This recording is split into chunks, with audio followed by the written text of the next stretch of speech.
രാവിലെ തൊട്ട് ഉച്ചവരെയുള്ള ക്ലാസ്സിലെ ഉറക്കത്തിന് ശേഷം ഞങ്ങൾ എല്ലാവരും കൂടി ഇന്ന് അന്നദാനം കഴിക്കാൻ പോയാലെന്ന് തീരുമാനിച്ചു. ഇവിടെ ഒട്ടുമിക്ക അമ്പലങ്ങളിലും എല്ലാ വെള്ളിയാഴ്ചയും അന്നദാനം കൊടുക്കും. നമ്മുടെയൊക്കെ നാട്ടിൽ ഏതെങ്കിലും ഉത്സവത്തിനോ അല്ലെങ്കിൽ ഏതെങ്കിലും വിശേഷ ദിവസങ്ങളിലൊക്കെ അന്നദാനം കഴിക്കാനേ ഞാൻ പോയിട്ടുള്ളായിരുന്നു. അന്നദാനം ഒന്ന് കേൾക്കുമ്പോഴേ എൻ്റെ മനസ്സിൽ ഓടി വരുന്നത് ഈ പൊരി വെയിലത്ത് സുടുപ്പി ഇങ്ങനെ കത്തി ജ്വലിക്കുന്ന സമയത്ത് സൂര്യൻ അങ്ങ് ഉച്ചിയിലടിക്കുന്ന സമയത്തൊക്കെ പോയി അന്നദാനം കഴിക്കേണ്ട കാര്യം ഉണ്ടോന്നായിരുന്നു. പക്ഷേ അത്യാവശ്യം ഹാളിലാണ് അന്നദാനം തരുന്നതെന്നൊക്കെ കേട്ടപ്പോൾ ഞാൻ പിന്നെ ഒന്നും നോക്കിയില്ല.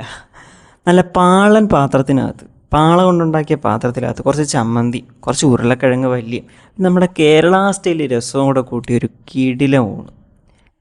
ഈ ഊണങ്ങോട്ട് കഴിച്ച് സംതൃപ്തി അടയുമ്പോൾ തന്നെ അപ്പുറത്ത് നല്ല കട്ടി പായസവും, മധുരം ഇല്ലാത്ത മധുരസേവയാണെങ്കിൽ ആ പായസവും കൂടെ മിക്സ് ചെയ്തൊരു കോംബോ ഇട്ട് കഴിക്കാൻ ഞാൻ അവന്മാരുടെ അടുത്ത് എല്ലാവരുടെ അടുത്തും പറഞ്ഞു.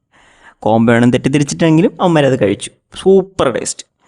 ഇതെല്ലാം കഴിഞ്ഞ് മധുരം തീർന്നെന്ന് വിചാരിച്ചുകൊണ്ടിരുന്നപ്പോഴോ തൊട്ടപ്പുറത്തെ സൈഡിൽ വീണ്ടും അടുത്ത പായസം. ആ പായസം കൂടെ കുടിച്ചപ്പോഴത്തേക്ക് എനിക്ക് ഒരു കാര്യം തീരുമാനമായി. എന്തായാലും ഉച്ചയ്ക്ക് ശേഷമുള്ള ക്ലാസ്സും ഉറക്കം തന്നെ.